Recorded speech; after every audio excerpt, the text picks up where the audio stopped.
जो उपस्थित हैं, जिनको सभी प्रायः सुनना चाहते हैं, और विशेषकर हमारे यहाँ यूथ प्लेटफॉर्म जितने भी हैं, उनके सभी युवा कई वर्षों से जो आदरणीय मनोज जी को सुन रहे हैं, उनके मन में क्रेज जैसा रहता है कि सर को कब सुनने को मिले। और ये जो सफ़र है सागर के प्रोफेसर की यात्रा, जो एक IAS ऑफिसर के रूप में शुरू होती है 1987 में। सर एक 1987 बैच के IAS ऑफिसर हैं और बहुत लंबी यात्रा रही है। संक्षिप्त में बताना चाहूँगा, सर कलेक्टर रहे कई जगहों के, जैसे मंदसौर, झाबुआ, राजगढ़, इंदौर जिलों के आप कलेक्टर रहे। एक लंबी यात्रा रही है एक IAS ऑफिसर की, और एक लंबी यात्रा रही है एक लेखक और विश्लेषक की। उसके अतिरिक्त अनेक पुस्तकों का लेखन किया। हाल ही में जो पुस्तकें लिखी हैं उनमें गणेश पर आपका एक लंबा कार्य रहा है। पुस्तक गणेश अलग अलग गणनाएं इस नाम से। उसके पश्चात देवी पर आपकी पुस्तक अभी हाल ही में प्रकाशित हुई है, और वर्तमान में भी सर अनेक विषयों पर अपना शोध, अपना अध्ययन कार्य कर रहे हैं। करूँगा आज के मुख्य वक्ता आदरणीय श्री मनोज श्रीवास्तव जी का, कि आप आज का विषय स्वातंत्र्य संघर्ष की आध्यात्मिक अभिप्रेरणाएं, spiritual inspirations of freedom struggle, इस विषय पर हम सभी को उद्बोधन देने की कृपा करें। आदरणीय श्री मनोज श्रीवास्तव जी। और ये जो विषय है क्या हमारे स्वतंत्रता संघर्ष की रिलीजियस स्पिरिचुअल अभिप्रेरणाओं का, इस पे मैंने बात करनी इसलिए जरूरी समझी कि आपकी पाठ्य पुस्तकों में सबका उल्लेख मिल जाएगा, इसका उल्लेख कर नहीं मिलेगा। आपको कभी भगत सिंह के बारे में भी उल्लेख मिलेगा तो उनके समाजवादी विचारधारा से प्रभावित होने का मिलेगा, लेकिन उनके ही जो है पूर्व इतिहास में उनकी जो आध्यात्मिक अभिप्रेरणा है उसका नहीं मिलेगा। आपको कभी पता नहीं लगेगा कि मदन लाल धींगरा ने जो फांसी, जब उनको मृत्युदंड की सजा हुई तो चढ़ते वक्त क्या बोला था, और जब एक बार आप यदि उसको पढ़ना शुरू करेंगे तब धीरे धीरे ये सब चीजें खुलेंगी। हम लोगों को लगता है कि जो भारत उपनिवेश बना, भारत जो गुलाम हुआ, तो गुलाम इसलिए हुआ कि अंग्रेज जो है यहाँ पर अपनी अर्थ सत्ता फैलाने आए थे और यहाँ से पैसा जो है लूट कर ले जाने वाले थे, जो किया भी उन्होंने। और राजनीति या जो है उनकी सेना जो है बस उसकी सहायक थी। हम लोग ये उपनिवेशवाद का जो इतिहास यदि शुरू से देखें तो उसका आरंभ ही पेपल बुल से हुआ है, पोप के द्वारा निकाली गई एक धर्माज्ञा से हुआ है, जिसमें उन्होंने कहा है कि आप लोग निकलें और उन क्षेत्रों में जाएं जहाँ पर की मूर्ति पूजा है, जहाँ पर की अंधविश्वास है, जहाँ पर की बहुदेववाद है, और वहाँ पर जो अपनी रोशनी जो है फैलाएं अपने। वो प्रोसेलिटाइजेशन का आह्वान था, वो धर्मांतरण का आह्वान था, और उसी के तहत जो है फिर पेपल बुल्स निकले, पोप के सांड, और वो दुनिया भर में फैल गया। तो जब कॉलोनाइजेशन जो है हुआ भी धर्माज्ञा पर है, तो उसका प्रतिरोध जो है धार्मिक और सांस्कृतिक अभिप्रेरणाओं के बिना कैसे हो सकता था। तो ये एक बहुत बड़ा अध्याय है, और इसमें मैं आज जो है सिर्फ गणेश जी वाली ही बात करूंगा। इसके कई वो हो सकते हैं चैप्टर्स, जैसे आपने, जैसे अभी आप चर्चा भी कर रहे थे कि 1757 से लेकर 1857 तक 184 जो है विद्रोह हुए, म्यूटिनीज कहा गया, गदर कह दिया गया, लेकिन वो सब छोटे छोटे स्वतंत्रता संग्राम थे। उसमें कभी एक बात गौर कीजिए आप कि अधिकतर जो पहल प्रतिरोध आंदोलन हुए हैं वो सब जो हैं उनसे हुए हैं जिन्हें हम आदिवासी कहते हैं या वनवासी कहते हैं। एक लंबी सी लिस्ट है, वो कोई एक अलग विषय होगा, किसी दिन उस पर पूरी बात करूंगा। वो सभी जो आदिवासी विद्रोह हैं आप देखिए कि उनका लीडर कौन था। उनका जो है वो नादिर, चाहे कालीचरण ब्रह्मा की बात करें चाहे बिरसा मुंडा की बात करें, वो सब अपने अपने समाजों के धर्मगुरु थे। उनको वो स्टेटस प्राप्त था। हमारे यहाँ इस देश ने सिकंदर के समय भी जो है नागा साधुओं के माध्यम से उसका प्रतिरोध किया। ये वो देश है, सन्यासी विद्रोह हुआ है, लेकिन इन सब का कोई उल्लेख नहीं है। इतिहास जो है एकदम सेकुलराइज कर दिया गया है। और उस प्रक्रिया में ये हुआ है कि ये जो मनुष्य के हृदय की जो मूलभूत अभिप्रेरणाएं हैं उनका निगेशन हुआ। इसको मैं एक तरह का हिस्टोरिकल निगेशनिज्म कहता हूँ, हिस्टोरिकल डिनायलिज्म कहता हूँ, इतिहास की वर्जना। और इतिहास आप लोग पढ़ते होंगे, आप हमेशा ध्यान रखना कि इतिहास जो है जितना पेन पेंसिल से उसमें काम हुआ है उससे कहीं ज्यादा काम उसमें रबर से हुआ है। तो बहुत कुछ है जो अवदानित है, बहुत कुछ है जो मिटा दिया गया है। और जब तक हम जो हैं उन चीजों का एक तरह से कहना चाहिए कि डीपर डिगिंग नहीं करें, भीतर जाकर उसका एक ज्यादा गहरा उत्खनन नहीं करें, हमें पता नहीं लगता। तो एक वो पहलू है।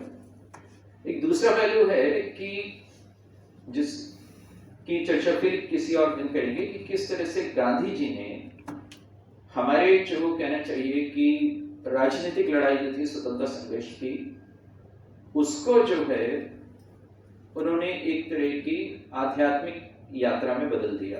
वो भी एक बड़ी लंबी कहानी है, किसी दिन, क्योंकि बहुत बड़ी कहानी है और उसका भी एक ढंग से कभी भी रेखांकन नहीं हुआ, किसी दिन वो भी करेंगे। उसके कारण ये हुआ कि गांधी जी ने जो जिन भी शब्दों का प्रयोग किया, चाहे सत्य हो, अहिंसा हो, ब्रह्मचर्य हो और उनके सत्याग्रह हो और समान, वो सब की सब टर्मिनोलॉजी जो है, वो पूरी की पूरी टर्मिनोलॉजी, वो पूरे शब्द शास्त्र जो है उन्होंने जो उठाया था वो भारतीय धार्मिक परंपराओं से उठाया था, आध्यात्मिक परंपराओं से उठाया। और आध्यात्मिक की बात है तो सर्मन ऑन द माउंट, उससे भी उन्होंने प्रेरणा प्राप्त की थी और गीता से भी प्राप्त की थी। एक बड़ी लंबी कहानी है, लेकिन उसके माध्यम से उन्होंने जो किया वो ये कि हमारे स्वतंत्रता संघर्ष को उन्होंने कुछ ज्यादा गहरे मायने दिए। उसकी भी बात मैं अभी नहीं कर रहा हूं। एक तीसरी जो बात है वो है हमारे जो कहना चाहिए कि उस अध्याय की, जिस अध्याय की चर्चा के भी कई भाग हो सकते हैं। एक भाग है काली वाला और एक भाग है गणेश वाला। आज मैं गणेश वाली करूंगा। कभी मैं भी, चूंकि हम लोगों ने भी रोमेला थापर को पढ़ा है, हम लोगों ने परसिवल स्पेल को पढ़ा है, हम ही लोग उसी का रट्टा मार मार के आए सुने, तो वो कभी मैं भी इस तरह से ही इतिहास को देखता था। लेकिन फिर धीरे धीरे मैंने किया कि ये कि मूल स्रोतों पे जाना शुरू किया।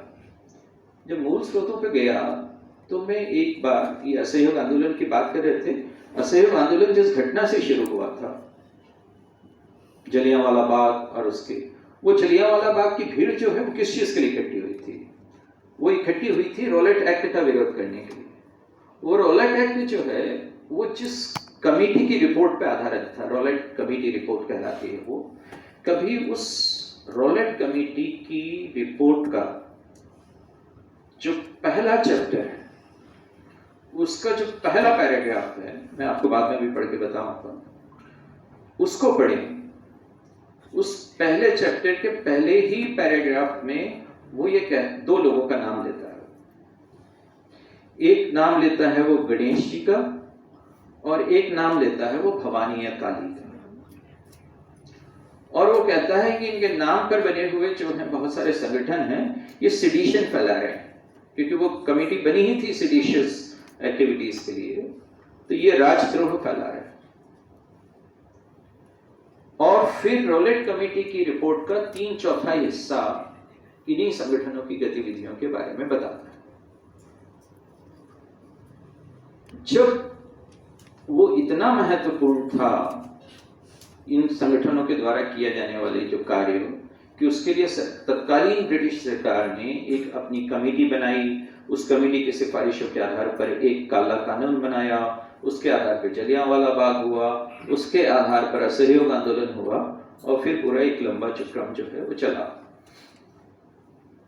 तो मैं उसको पढ़ के चौंक गया, उस रॉलेट कमेटी की रिपोर्ट को पढ़ के। फिर मैंने गणेश जी पे, चूंकि मैं अपनी पुस्तक लिख ही रहा था,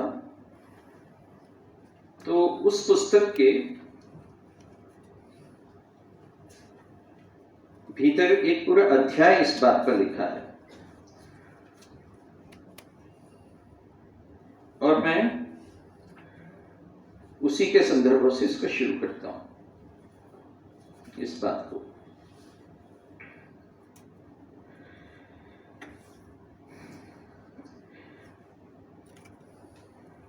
गणेशता संपन्न गणराज्य के रूप में अपने आप को उपलब्ध करने के हमारे व्रत का प्रतीक है। गणेश आधुनिक काल में एक सिविल रिलीजन का अंग बने। फ्रेंच भाषा में प्रचलित एक शब्द का सहारा लूं तो वो एक तरह के माइथोमीटर बन गए। माइथोमीटर, ये शब्द मिथ और इंजन, दो शब्दों का यौगिक है। भारत में गणेश ने भारतीयों को जो एक गण चेतना उपलब्ध कराई, वो कुछ ऐसी थी कि जैसे पौराणिकता में, हमारी पौराणिकता में इंजन लग गया हो, और वो इंजन लगा तो एक चल गणेश ही संभव नहीं हुए, बल्कि गणतांत्रिकता की ओर हमारी गति तीव्र हो गई। भारत देवताओं के सामने प्रेयर करने वाली उस मानसिकता से बाहर आया जो ब्रिटिश साम्राज्यवादियों के सामने भी याचिकाएं एवं निवेदन एवं आवेदन करती रहती थी। गणेश का विचार, ध्यान दें कि देवताओं से भी युद्ध करने का विचार, गौरांग महाप्रभुओं से। अब कोई मांग पत्र नहीं था। लाला लाजपत राय ने कांग्रेस के प्रारंभिक अधिवेशनों को शिक्षित भारतीयों का वार्षिक उत्सव कहा था। अब गणेश भारतीयों के असल वार्षिक उत्सव बने। लोकमान्य बाल गंगाधर तिलक को कांग्रेस अधिवेशन अवकाशों का मनोरंजन लगते थे, द एंटरटेनमेंट ऑफ हॉलीडेज। अब गणेश के रूप में उनकी चतुर्थी पूजा के अवकाश में सार्वजनिक, सामूहिक और राष्ट्रवादी व्यस्तताएं ढूंढ ली गई।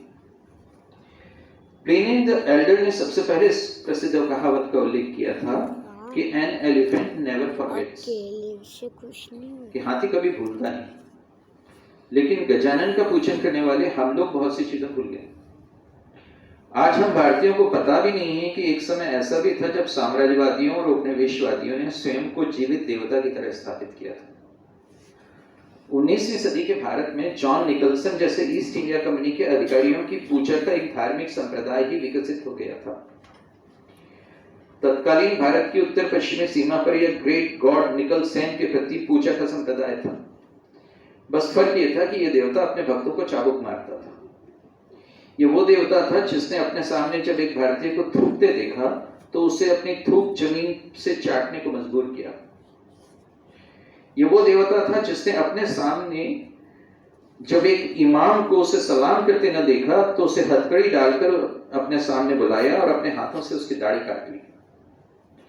भारतीयों को चाबुक मारने और यंत्रणा देने वाले इस लिविंग गॉड का कल्ट एंग्लिया रस्किन विश्वविद्यालय के सीन लैंग के अनुसार निकलसेन के नाम से 21वीं सदी तक भी कुछ हिस्सों में चलता। बहरहाल उसका आरंभ काल याद करें। ये वो समय भी था जब मिशनरी भारतीय चित्त में अपने नए नए भगवान स्थापित करने में लगे थे। यह प्रक्रिया विश्व के कई उपनिवेशित समाजों में चली जहां उपनिवेशक स्वामियों का दैवीकरण हो रहा था, डीफिकेशन ऑफ कॉलोनियल मास्टर्स। उदाहरण के लिए घाना में एक ट्वी कहावत चल पड़ी जो गोरों को भगवान जैसा देखती थी, व्यू न्यू नैमे अबरानी न इबा। ये कहावत थी जिसमें गौरे जो है भगवान की तरह थे। ये वो समय था जब उदारवादियों द्वारा औपनिवेशिक शासकों को रक्षक, प्रोटेक्टर और मुक्तिदाता, डिलीवरर की तरह देखा जा रहा था।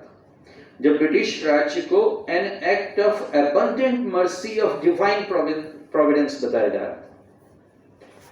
जब भगवान का उपहार बताकर ब्रिटिश साम्राज्यवाद को वैधता दी जा रही थी, तब गणेश मूल रक्षक और मूल मुक्तिदाता के रूप में एक बार फिर उदित हुए।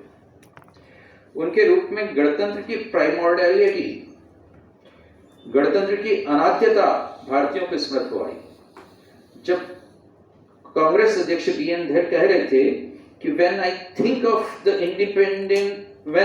the dependencies ruled by other European powers, I thank God that I am a British subject and feel no hesitation in saying that the government of India by England is still the greatest gift of providence to my race।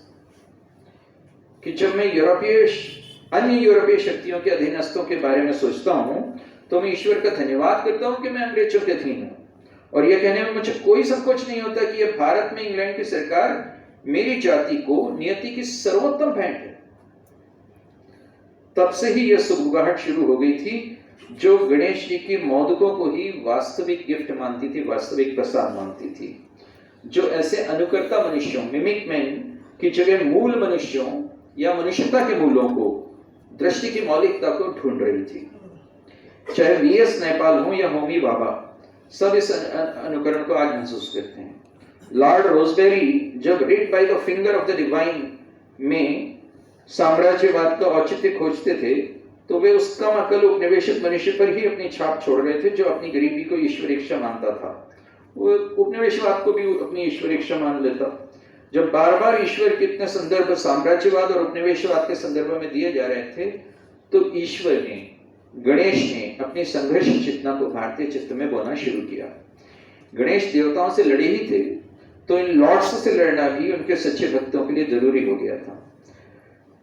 अब सातवाहन, राष्ट्रकूट, चालुक्य आदि राजवंशों के शासन में मनती आई गणेश चतुर्थी को फिर से आविष्कृत होना था। शिवाजी महाराज ने गणेश चतुर्थी समारोह आयोजित किए थे।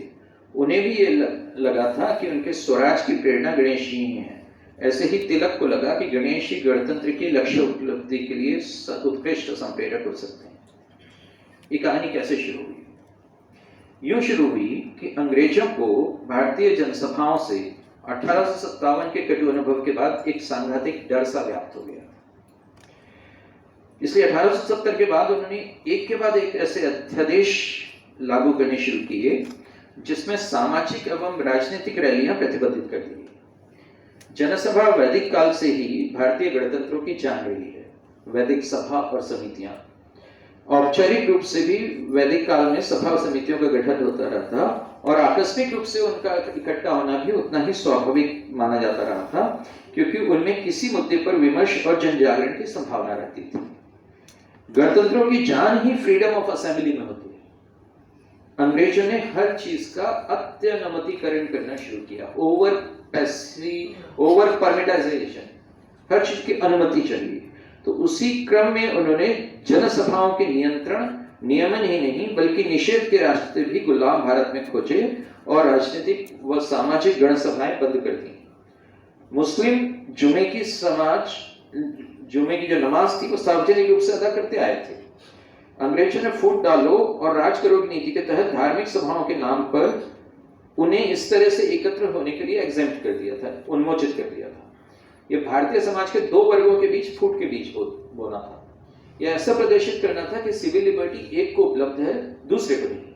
यह एक वर्ग को दूसरे को वरीयता देना था। यह दोनों के बीच में अस्वस्थ प्रतिस्पर्धाएं पैदा करना था और तुलना की आपेक्षिकताओं का एक मनोविज्ञान रचना था।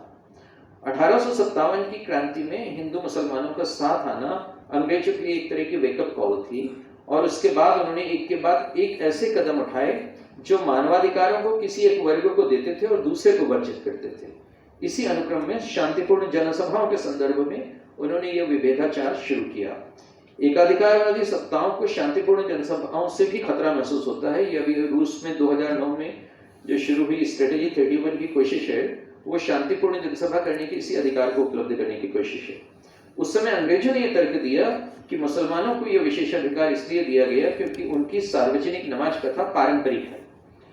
इस तर्क ने अनिवार्यतः परंपरा के शोध के लिए भारतीयों को प्रवृत्त किया।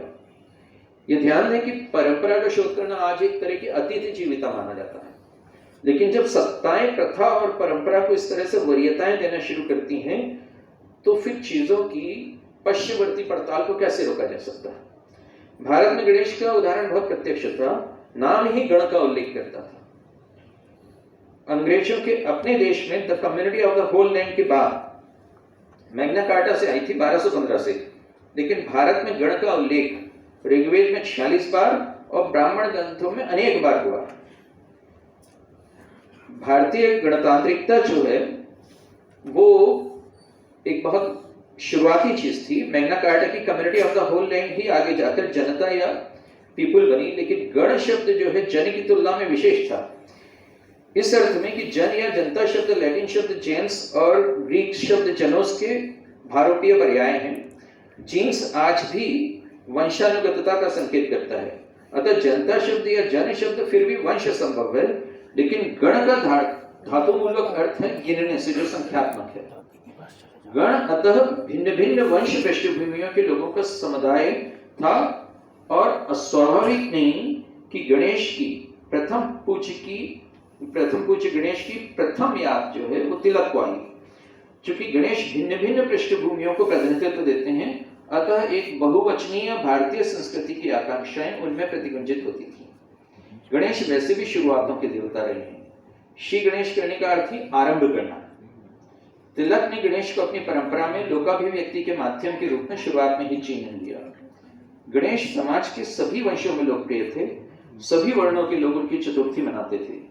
तिलक को कुछ आधुनिक टिप्पणीकार रिवाइवलिस्ट कहते हैं, पुनरुत्थानवादी, लेकिन जब तत्कालीन सत्ता अपने विभेदाचार के लिए परंपरा का हवाला दे रही थी, तो तिलक के लिए भी परंपरा का अन्वेषण करना जरूरी हो गया था।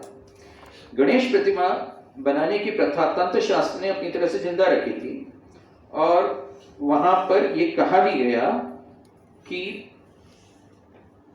कुलाल रचना प्रतिमा पूजितैव सुराज्यता, कि कुमार की मिट्टी से बनी गणेश प्रतिमा का पूजन सुराज्य देता है। यह तंत्र शास्त्र में कहा गया था। तिलक और भारतीयों को सुराज्य और स्वराज्य दोनों की आवश्यकता थी। उस स्वराज्य की भी जिसके बारे में गणेशी के संदर्भ में कहा जाता है कि गणेश स्वानंद धाम में रहते हैं। उस स्वानंद धाम का संबंध जो है तिलक ने स्वराज से जोड़ा। चींटियों की बांबी वाली मिट्टी से बनी गणेश प्रतिमा का पूजन लाभकारी होना बताया गया था। तंत्र शास्त्र की यह मान्यता और प्रयोग जो है तब भी चल रहे होंगे, ये इतनी पुरानी बात भी नहीं थी। जब अंग्रेजों के शासन तंत्र से भिड़ना था, तो इस तंत्राचार को जनता तक पहुंचना ही था। किसी न किसी रूप में गणेश चतुर्थी के जुलूस तब भी निकलते थे। एक विजिटिंग इतालवी संस्कृत प्राध्यापक ने 1885 के बॉम्बे में उस भीड़ और उस शब्द चित्र खींचा था। I followed with the greatest curiosity crowds who carried in procession an infinite number of idols of the god Ganesha। और ऐसे करते हुए उनका बहुत लंबा सा विवरण है, लेकिन इन सबसे तिलक को यह आसान पड़ा कि गणेश को वो जनसभा के केंद्र बिंदु के रूप में प्रस्तुत कर सकें। शिवाजी ने मुगल साम्राज्यवाद से लड़ने के लिए सार्वजनिक गणेशोत्सव करने शुरू किए थे, तो अंग्रेजों के नए साम्राज्यवाद से लड़ने के लिए भी वे ही गणेश तिलक को मुफीद पड़े। बर्नाव बताते हैं कि गणेशोत्सव के लोक आयोजन 18वीं सदी के पेशवाओं द्वारा भी किए जाते थे। वे 1795 में हुए ऐसे ही आयोजन के व्ययों का लेखा विवरण जो कि पेशवा दरबार में प्रस्तुत किया गया था उसका उल्लेख भी करते हैं। और इसी तरह से कदम नाम के एक अन्य राइटर जो है ऐसे अन्य अभिलेखों का उल्लेख कर सिद्ध करते हैं कि यह लोकायोजन जो पेशवाओं द्वारा होता था, शीघ्र ही बहुत से छोटे जमींदारों और नेताओं द्वारा भी आयोजित होने लगा था। वे इनमें होने वाले मान पान यानी सम्मान, अलंकरण और हक दिए जाने की प्रथाओं को उल्लेख करते हुए इन कार्यक्रमों की सार्वजनिकता की स्थापना करते हैं। और बर्नाव का निष्कर्ष है कि worship of Ganesha therefore is an old and sanctified tradition in Pune and was associated with the ruling court who celebrated Ganesha festivities bore many of the characteristics of a public festival। लेकिन सिर्फ परंपरा कारण नहीं थी, स्वयं गणेश कारण थे। गणेश में ऐसा क्या था जो उन्हें चना गया? गणेश प्रतिरोध के संस्कारों के लिए जाने जाते हैं, जैसे प्रतिरोध उनका जन्मना दायित्व हो। गणेश माटी के पुत्र हैं, जमीनी आदमी। ध्यान है आपको कि गणेश जी को कैसे बनाने की कहानी चलती है कि पार्वती ने माटी से बना दिया। माटी के पुत्र हैं, जमीनी आदमी। अपनी माँ के जिस भवन का वो पहरा दे रहे हैं वो जैसे मातृभूमि है। गणों में एक विमर्शकारी कर्तव्य था, किंतु उनका सैनिक स्वरूप भी था। ऋग और अथर्ववेद संहिताएं मरुतों के बलशाली और ओजस्वी गणों की चर्चा अनेक बार सेना के अर्थ में करती हैं। गण अस्त्र शस्त्र से सुसज्जित भी बताए गए हैं।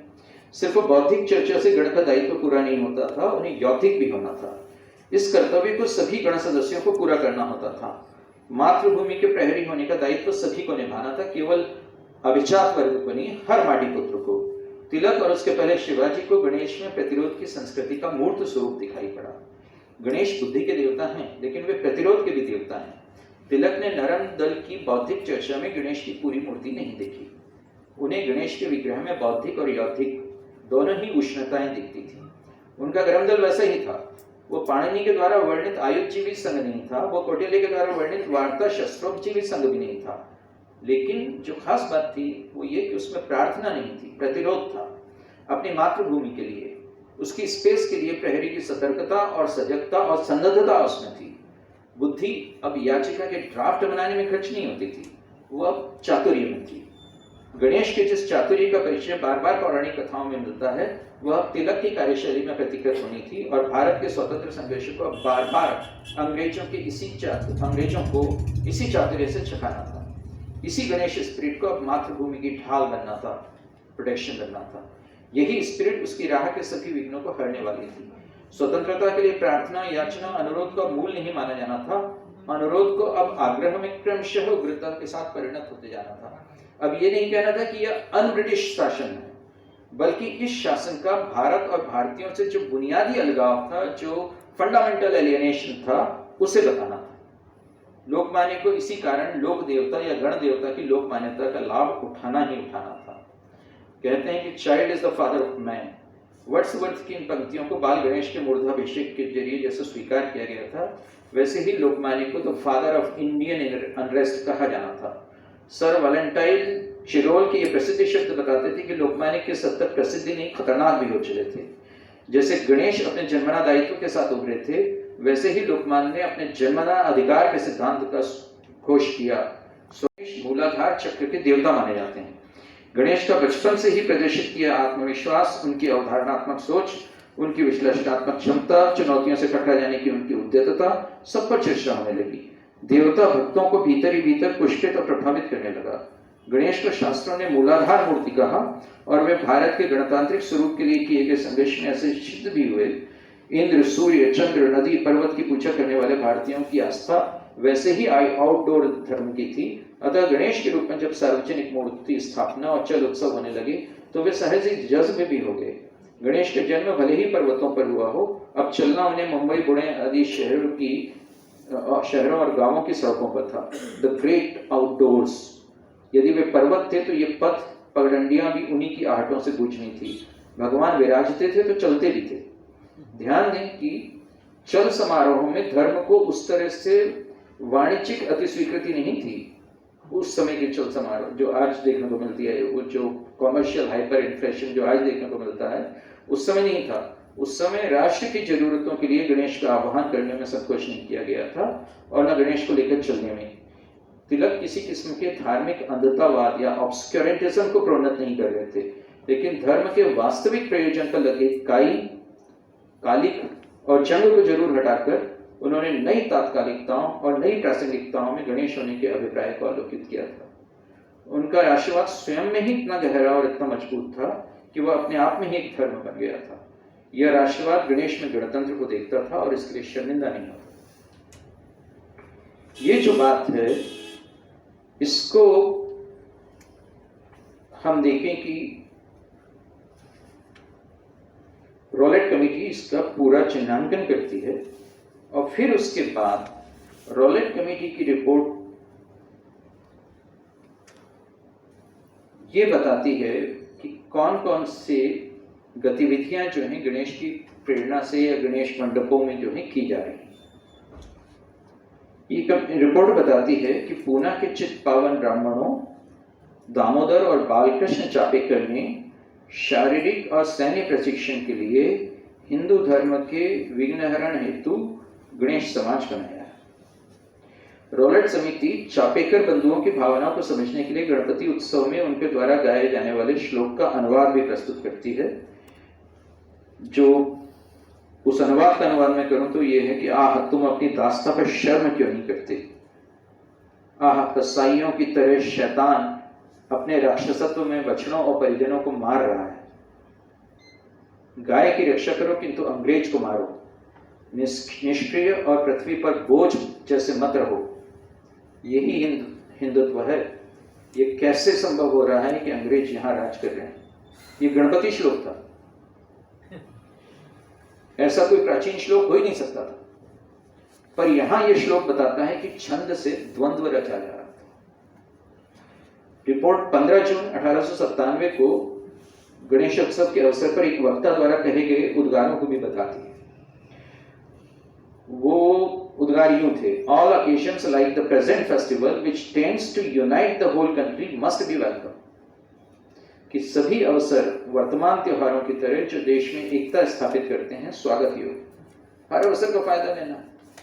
ये दिलचस्प है कि रॉलेट कमेटी की रिपोर्ट पढ़ने से ही पता लगता है कि चापेकर बंधुओं ने जिन 2 अंग्रेज अधिकारियों रैंड और लेफ्टिनेंट अयस्ट को मारा था, वे दोनों अधिकारी क्वीन विक्टोरिया के राज्याभिषेक के 60वें वर्षगांठ समारोह को पुणे के गणेश खंड स्थित गवर्नमेंट हाउस में मनाकर लौट रहे थे। रॉलेट कमेटी बाद में भी ठीक करती है कि political use continued to be made of the Ganpati and Shivaji festivals. Rowlatt Committee की रिपोर्ट सावरकर की गतिविधियों का और श्यामजी कृष्ण वर्मा की गतिविधियों का विस्तार से वर्णन करती है। विनायक, जो गणेश जी का ही नाम है, दामोदर, जो फिर गणेश जी का नाम है, विनायक दामोदर सावरकर के अलावा वो उनके बड़े भाई, इत्तेफाकन जिनका नाम भी गणेश था, के द्वारा स्थापित अभिनव भारत सोसाइटी के कार्यों को भी उल्लेखित करती है। वो इन दोनों भाइयों के द्वारा स्थापित उस मित्र मेला संस्था का भी उल्लेख करती है जो क्रांतिकारी गतिविधियों के लिए उस समय बहुत प्रसिद्ध थी। इस रिपोर्ट में कहा गया कि at the time of his departure from India, Savarkar and his brothers were the leaders of an association known as Mitra Mela, started about 1899 in connection with the Ganpati celebrations, and Ganesh Savarkar supervised the teaching of drill, physical exercise and fencing to the members in Nasik। इन्हीं गणेश सावरकर का उल्लेख बाद में और भी विस्तार से यह कमेटी अपनी रिपोर्ट में करती है और बताती है कि उन्हें नासिक में भारतीय दंड संहिता की धारा 121 के तहत ब्रिटिश किंग के विरुद्ध युद्ध छेड़ने को प्रोत्साहित करने के आरोप में सजा हुई। उन पर आरोप मुख्यतः यह था कि उन्होंने लघु अभिनव भारत मेला के शीर्षक से 1908 में बहुत सी भड़काऊ कविताओं की एक श्रृंखला जारी की थी। उनके मामले पर निर्णय देते समय बॉम्बे उच्च न्यायालय ने तब यह कहा था कि the writer's main object is to preach what is against the present government in the name of certain gods of the Hindus and certain warriors such as Shivaji. These names are a mere pretext for the text, which is take up the sword and destroy the government because it is foreign and oppressive। वो अपने high court, Bombay high court अपने उसमें कहेगी निर्णय में। बाद में हुई नासिक साजिश को इस कमेटी ने ब्राह्मण साजिश और चित्पावनों की साजिश कहा था। रॉलेट कमेटी ने इसने विनायक सावरकर द्वारा इंग्लैंड में लिखी गई मेजनी की आत्मकथा की भूमिका का भी उल्लेख किया, जिसमें राजनीति को धर्म के स्तर पर उठाने का महत्व बतलाया गया था और शिवाजी के समय महाराष्ट्र के संत रामदास के भीतर वही अध्यात्मसार बताया था, सेम स्पिरिचुअल एसेंस बताया था जो मेजनी में था। ये सारे शब्द रॉलेट कमेटी के हैं। ये कमेटी रिपोर्ट यह भी बताती है कि कैसे गणेश सावरकर ने इस मेजनी की आत्मकथा की 2000 प्रतियां बांटी। ये विनायक और गणेश नाम उस समय महाराष्ट्र में व्याप्त गणेश जी की चेतना और उनकी लोकप्रियता के प्रमाण है। रॉलेट कमेटी की रिपोर्ट महाराष्ट्र के स्वतंत्रता कार्यकर्ताओं में अपनी तरह से फूट का सरंजाम रचती थी। इससे महाराष्ट्र का यह संघर्ष शुद्धता ब्राह्मण और उसमें भी विशेषतः चित्त पावनों का काम नजर आता था, जबकि सावरकर बंधुओं की संलिप्तता बंगाल, हैदराबाद, ग्वालियर आदि में भी पाई गई, ये उस रिपोर्ट में स्वयं भी स्वीकार करते हैं। अंग्रेजों ने गणेशोत्सवों को मुस्लिम विरोधी बताना जारी रखा, लेकिन वे भी यह पहचानते थे कि ये मूलतः उनके खिलाफ है। सेंट्रल डिवीजन के कार्यवाहक आयुक्त ने 2 अक्टूबर 1894 को एक मेमोरेंडम भेजा होम डिपार्टमेंट को, होम पब्लिक डिपार्टमेंट को। तो उसमें तभी पहचान दिया गया था कि the festival was designed by the Poona orthodoxy to embitter communal relations and hence to make government more difficult and British rule more unpopular. तो गणपति उत्सवों के द्वारा साम्राज्यवाद को दी गई चुनौती का ही यह परिणाम हुआ कि राजद्रोह के प्रकरणों में इतनी वृद्धि हुई कि जस्टिस रॉलेट की अध्यक्षता में एक राजद्रोह कमेटी एक सेडिशन कमेटी गठित हुई। इसने उपर्युक्त और देश के अन्य हिस्सों की ऐसी ही गतिविधियों की अपनी समीक्षा के आधार पर एक कानून बनाने की अनुशंसा की और वो कानून था anarchical and revolutionary crimes act 1999, जो रोलेट एक्ट या काला कानून कहा गया, और इसने सारे देशवासियों में भारी गुस्से का कारण बन गया। गांधी जी ने इसके विरोध में देश भर में 6 अप्रैल 1919 को सभाएं करवाई और इसका विरोध ही जलियांवाला बाग का और पंजाब में मार्शल लॉ का कारण बना और गांधी जी के असहयोग आंदोलन का भी। यानी जो मूलाधार चक्र के देवता हैं उन्होंने अपना मूलाधार चक्र प्रवर्तित कर दिया। वो भारत भर में फैला था। जगह जगह गणपति उत्सव मनाने की जो परंपरा चली वो आज तक जारी है, हालांकि अब राष्ट्रवादी कम और धार्मिक ज्यादा हो गई है। एक चीज की जिसको हम लोगों को कहीं सुधारने के लिए कोशिश करना चाहिए, वह मेला मूवमेंट जिसे गॉर्डन जॉनसन ने अपनी पुस्तक provincial politics and the Indian nationalism में द ग्रेटेस्ट इनोवेशन कहा, उत्तर भारत में अब चल अखाड़ों की तरह जाना जाता है। मेला का मराठी अर्थ मंडली था, जो उन बालक बालिकाओं युवकों का एक विशिष्ट गणवेशधारी अनुशासित ग्रुप होता था जो ये गणेश चतुर्थी से अनंत चतुर्दशी तक चलने वाले गणेश उत्सव पर राष्ट्रीय गीत गाते थे। आर केशमैन जो है वो कहते हैं कि a mela consisted of a group of young man और students dressed in a special costume, armed with sticks and practiced singing, dancing, reading and fencing.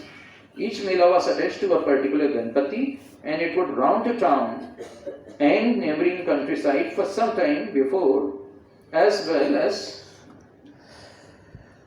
drawing the festival. वे ये भी कहते हैं कि the melas performed were popular verses and songs, and into these songs references to topical political events were inserted. ये बात जो है तत्कालीन स्वतंत्रता आंदोलन के बारे में ही सच नहीं है, ये पूरे भारत के लोग के बारे में महत्वपूर्ण है। भारत का लोग किसी सनातन में नहीं रहता, वो लगातार अपने आप को अपडेट करता चलता है। बड़ी बात यह है, गणेश जी की सार्वजनिक स्थापना तो एक महत्वपूर्ण प्रस्थान बिंदु था ही। गणपति मूर्तियों की चहल पहल पूरे शहर में बने रहने के भी अपने समाज मनोवैज्ञानिक प्रभाव थे। गणपति ऑन द मूवी नहीं थे, बल्कि वे ऑन द वे भी थे। यह प्रतिगामिता नहीं थी, यह आगे चलना था। परिप्रेक्ष्य में सूक्ष्म परिवर्तन, सटल शिफ्ट हुए थे और मानस को खुलना एक नए तरह से संभव हुआ था। उस आराधना से राष्ट्र जीवन में नए विकल्प और विभव तैयार हो गए जो पहले की जाती रही थी पारंपरिक रूप से। हालांकि प्रशासकों के लिए इससे स्थायी दिक्कतें हो गई थीं, लेकिन वे स्वयं प्रशासकों की ही करनी का फल थी। वे जानते थे कि गणपति उत्सव उनके विरुद्ध है, एक साम्राज्यवादी तंत्र के विरुद्ध है, लेकिन उन्हें कमजोर करने के लिए जरूरी था कि अंतर सांप्रदायिक प्रतिद्वंद्विताएं उभारी जाएं। इसलिए मस्जिदों के सामने से गुजरते मेला दलों को अपना संगीत बंद करने के प्रावधान लागू किए गए और जहां इनका उल्लंघन हुआ वहां यथाकथा दंगे के लिए लोगों को भड़काया गया। इससे तिलक और उनके गरम दल को बदनाम करने में भी मदद मिली। न उन्हें तिलक के स्टैंड से कोई मतलब था, न मेला के मूवमेंट से। उन्हें मतलब था सिर्फ इससे कि इन प्रतिद्वंद्विताओं के सड़क छाप संस्करण तैयार कराए जाएं। उन्हें मालूम था वो लैटिन सिद्धांत की you would be inseparable if you were inseparable. वासिकाय नमः, ओम चंद्रभागाम्बु निश्चिताय नमः, ओम ताम्रपर्णी तटस्थायिनी नमः, ओम महास्वारस्वत प्रदाय नमः, ओम महानदी तटावासाय नमः, ओम ब्रह्मपुत्राम्बु वासकाय नमः। ये भारत के भूगोल की परिक्रमा गणेश जी की स्तुति में करने की क्या जरूरत थी? अभी भी कुछ लोग नहीं मानेंगे और कहेंगे कि देश कोई नदी थोड़ी होता है। लेकिन तब आदित्य पुराण में श्री गणेश स्तोत्र में संत कुमार के सुवाच को देखें। वाराणस्याम गजवक्त्रम गयायाम टंक धारणम प्रयागे तु गणाध्यक्षम केदारे विकटाननम लंबोदरम कुरुक्षेत्रे नैमिषे च मदोत्कटम जम्बुकम दंडकारण्ये लोकेशम हिमवद्गिरो। और ऐसा करता बड़ा है जिसमें पूरे भारत का भूगोल बताया हुआ है। यानी जैसे हमारे राष्ट्रीय गीत में भारत का भूगोल बताया हुआ है कि पंजाब सिंध गुजरात मराठा द्राविड़ उत्कल बंग विंध्य हिमाचल यमुना गंगा उच्छल जलधि तरंगा, उसी रूप में इन गणेश स्तुतियों का होना क्या एक संयोग है? क्या जनगण मन की जो पूरी कविता है उसमें जो जन गण एक के विधायक आता है और जो जन गण पथ परिचायक आता है वो क्या है? यानी भारत का राष्ट्रीय जो गीत है उसमें जनगणमन अधिनायक के गणाधिनायक कौन है? और ये उसके 5 स्टेंजा हैं, तो उसमें जनगण एक के विधायक शब्द भी है, जनगण पद परिचायक भी है। ये एक विधायक वही हो सकते थे जिन्हें गणपति सहस्त्रनामावली ओम एकाग्र धिये नमः और ओम एकानेक स्वरूप धृते नमः कहते हैं। ये जाज पंचम नहीं हो सकते थे कि उन्हें चिर सारथी कहते रविंद्र, कि उन्हें तव शब्द ध्वनि बाजे कहते। वे अपने ही देश के गुलाम बनाने वालों के लिए ये शब्द नहीं कह रहे थे कि घोर तिमिर घन निविड़ निशीथे पीड़ित मूर्छित देशे जागृत छिल तव अविचल मंगल। याद करेंगे कि गणपति सहस्त्र नामावली गणेश को ओम सुमंगलाय नमः कहते हैं, और यहाँ इस तव अविचल मंगल से जो कि राष्ट्रगीत में प्रयुक्त हुआ था, उससे क्या गणपति की मंगल मालिका का स्रोत याद नहीं आता? वे जन गण दुख त्रायक किसे कह रहे थे? इस कविता में वे जिस राजेश्वर की बात करते हैं वो राजा नहीं है, राजाओं का भी ईश्वर है। ये रविंद्र की चतुराई हो सकती है कि उन्होंने इस कविता में आए राजेश्वर शब्द का अंग्रेजी अनुवाद किंग ऑफ किंग्स के रूप में किया, लेकिन हम जानते हैं कि राजेश्वर गॉड ऑफ किंग्स के रूप में के अर्थ में व्यवहृत होता है। गणेश पुराण में गणेश राजपुत्र और राजपुत्र विनायक भी हैं और सभी राजा उनके सामने नतमस्तक भी होते हैं। और गणेश को एकदंत स्तोत्र में त्वदीय सत्ताधर एकम मेकदंतम भी कहा गया है। तो क्या ये एक संयोग ही है कि रॉलेट कमेटी की रिपोर्ट जिन 2 आध्यात्मिक व्यक्तियों के उत्सवों के जरिए पनप रहे क्रांतिधर्मी असंतोष की चर्चा से भरी हुई है? देश के राष्ट्रगीत और राष्ट्रगान दोनों में उन्हीं 2 की स्मृति का सौरभ है। गणनायक गणमन अधिनायक में है, गणाधिनायक में है, और दुर्गा दशप्रहरिणी वंदे मातरम में है। इतिहास की किताबों से जितना उन्हें बाहर किया गया, उतना ये दोनों नियति के अपने स्वतंत्र निर्णय से जैसे एक स्वतंत्र देश की आस्थाओं की परिभाषा बन गई। गौरी गणेश की पूजा किए बिना हमारा कोई कर्मकांड शुरू नहीं होता, तब एक स्वतंत्र देश के रूप में हमारा सफर इनके बिना कैसे शुरू हो सकता था? प्रणाम।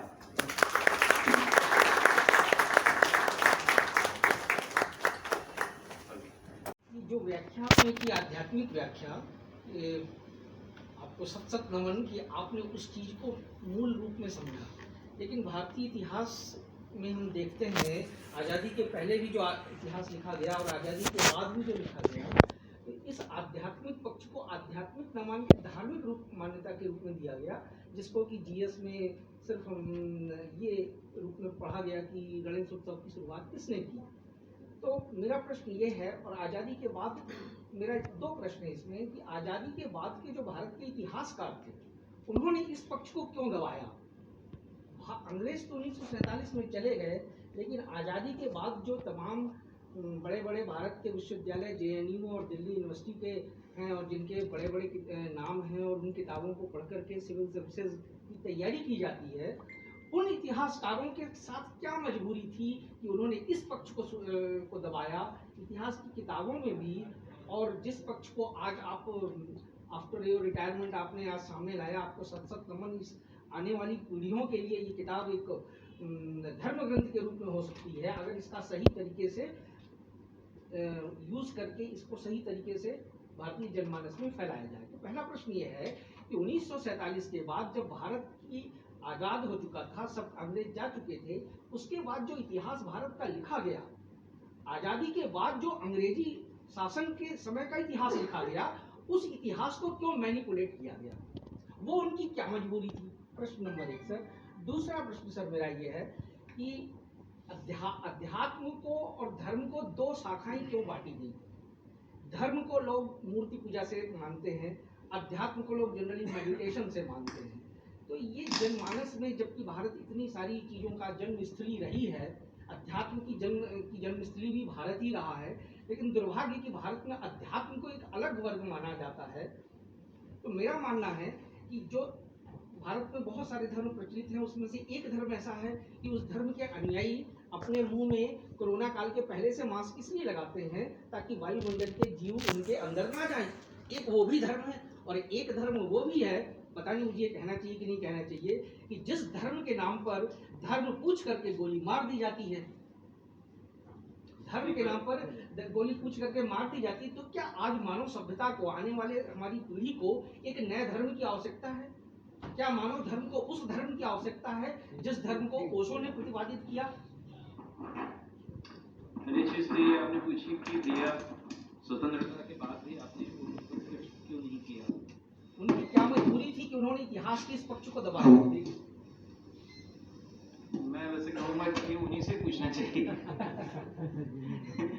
उनकी तरफ से मैं क्यों उत्तर दूं? लेकिन कुछ होती हैं वैचारिक सीमाएं होती हैं। कुछ लोग अपने विचारों को एक कहना चाहिए कि सेकुलर तरीके से प्रस्तुत करने में उनको लगता है कि वो एक राष्ट्रीय सहमति का निर्माण इसके माध्यम से करवा पाएंगे, और इसलिए जो है उनकी वो सोच रहती है और उस तरह से वो उन्होंने करते भी हैं। दुर्भाग्य है कि वो उसको करते हैं एक विचारधारा के नाम पर, और वो विचारधारा को भी वो ढंग से समझते नहीं। यानी आप देखें तो वो विचारधारा उसके जो विदेशों में जो लोग हैं जैसे रोजा लक्समबर्ग हैं, तो वो कभी भी मना नहीं करती ये जो सोशल कैपिटल या जो कहना चाहिए कि स्पिरिचुअल कैपिटल या कल्चरल कैपिटल का उपयोग करने से। या मिखाइल बाख्तिन ले लें तो वो हैं वामपंथी हैं विचारधारा, लेकिन मिखाइल बाख्तिन जो हैं पूरा कार्निवलाइजेशन की बात करते हैं। पूरी तरह से वो बात करते हैं कि आपकी जो आध्यात्मिक पूंजी है उसका उपयोग करना चाहिए। तो जो वैसे जो बाहरी जो मूल जो है इस विचारधारा के हैं, वो मूल विचारधारा के लोग कभी भी इतने वो नहीं है।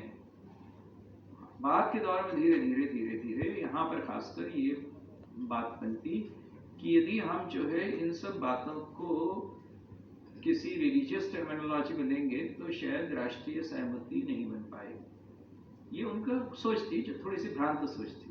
जैसे मैंने कहा ना कि धर्म न तो मानवता का विरोधी हो सकता है, न जो है राष्ट्र का विरोधी हो सकता है, लेकिन उस सोच की उनकी अपनी सीमाएं थी, जिसके तहत उन्होंने न केवल इसके साथ बाकी काफ़ी सारी हिस्ट्री के साथ भी ऐसे ही किया होगा। क्योंकि वो सोचते थे कि कुछ ऐसी स्मृतियों को क्यों जलाया जाए जो स्मृतियाँ अपने आप में अनपलेटेबल थी, तो वो उनकी मान्यता रही। दूसरी ये है कि हमारा धर्म जो जिस धर्म की मैं बात कर रहा हूँ ना, वो बेसिकली सनातन धर्म है। सनातन धर्म का मतलब जो है सनातन रिलीजन नहीं है, सनातन मजहब नहीं है। सनातन होना क्या है? सनातन होना सर नॉर्थ पोल से साउथ पोल तक सभी सनातन का मतलब ये, सनातन धर्म का मतलब ये है, यदि आप मनु महाराज को पढ़ो तो वो 10 विशेषताएं बताते हैं, 10 लक्षण बताते हैं सनातन। यदि आप में सत्य है, यदि आप में अपरिग्रह है, यदि आप में अहिंसा है, यदि आप में अस्तेय है, यदि आप में कृतज्ञता है, यदि आप में दान है, ऐसे शौच है, इस तरह की जो चीजें हैं, उन सबको लेके वो कहते हैं कि 10 गुण हैं सनातन धर्म के लक्षण। यदि ये 10 गुण हैं तो आप किसी किताब को नहीं मानते हो, यदि आप किसी मसीहा को नहीं मानते हो, तो भी आप सनातन धर्मी हो। यानी सनातन धर्म जो है किसी कषाय का नाम नहीं है, सनातन धर्म किसी आवरण का नाम नहीं है, एक कवर नहीं है किसी भी तरह का। सनातन धर्म मूलतः एसेंस है, वर्च्यूज का एसेंस, गुणों का एसेंस।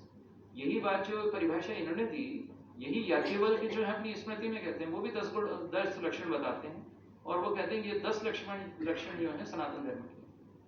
और यही बात महाभारत करता है। महाभारत गुणों की संख्या बढ़ा के 30 कर देता है, लेकिन वो सनातन धर्म को गुणों से पहचानता है।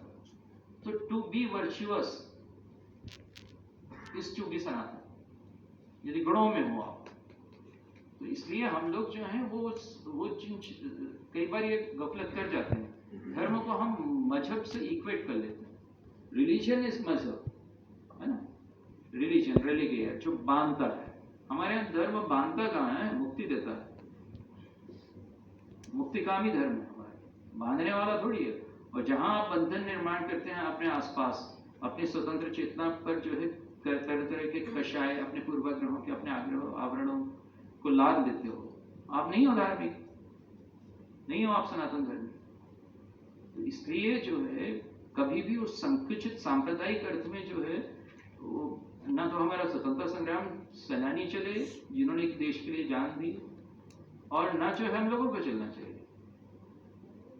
अब दूसरा सवाल आपका था धर्म और अध्यात्म में अंतर।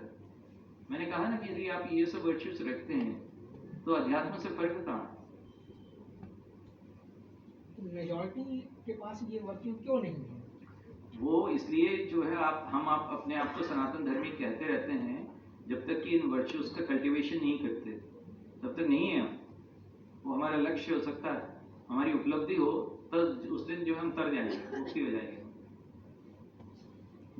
सर इनके प्रश्न का एक भाग था, मेरी भी जिज्ञासा है कि सर, क्या एक नए धर्म की आवश्यकता, 2 मिनट सर के थॉट, अच्छा ठीक है। क्या एक नए धर्म की आवश्यकता है मानव बिल्कुल नहीं है। सभ्यता सनातन धर्म का मतलब ये है कि जो सभी कालों में सभी स्थानों पर देश और काल से निरपेक्ष होकर जो हो, प्रासंगिक, उपयोगी, वो तो सनातन है।